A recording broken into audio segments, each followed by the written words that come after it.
So sa kabila nga po ng napaka-impresibong performance na ipinamalas ng pound for pound superstar Jesse Bam Rodriguez sa kanyang kauna-unahang laban sa 118-pound bantamweight division, kung saan tinalo niya via knockout ang WBA World Champion na si Antonio Vargas, ay tila hindi nga po dito napabilib ang ating pambato na si former 3 Division Champion General Casimero.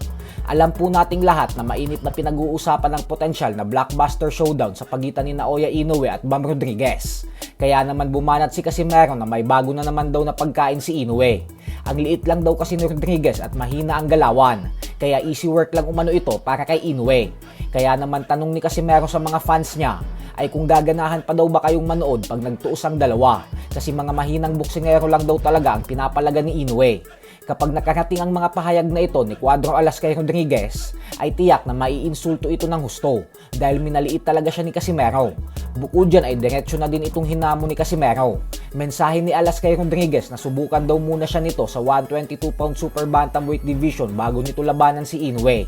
Kaya ibig sabihin po niyan ay may nakikita ng butas si Casimero sa mga galaw ni Rodriguez at alam nito kung paano niya ito tatalunin. Sa kasalukuyan ay wala pa pong sagot si Rodriguez sa pahayag ni Casimero, pero hindi po imposible na mangyari ang bakbakan ng dalawa dahil ang promoter ni Rodriguez na si Eddie Hearn ay pamilyar sa lakas at tibay ni Casimero, gawa ng pinataob na dati ni Casimero ang kanyang alaga na si Charlie Edwards. Kaya kung naghahanap talaga sila ng isa pang kalaban para kay Rodriguez bago tuluyang sumaba kay Inoue, ay pwede nilang ikonsidera ang hamon ng angas ng Pinas.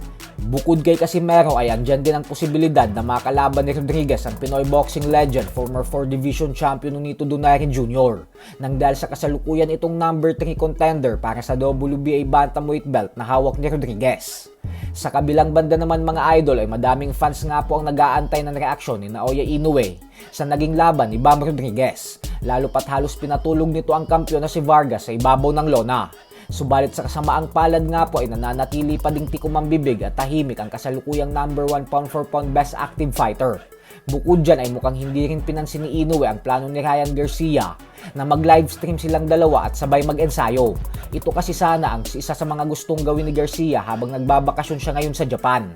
Samantala, base nga po sa mga lumabas na balita kanina, ay may malaking laban na nag-aantay para sa mananalo sa bakbakan ng dalawang former world champions na sina Errol Spence Jr. at Tim Tszyu na siyang nakatakdang ganapin sa susunod na buwan. Ayon po sa mga ulat, ay ang mananalo sa dalawa ay makakatapat ang former undisputed junior middleweight champion si Jermell Charlo.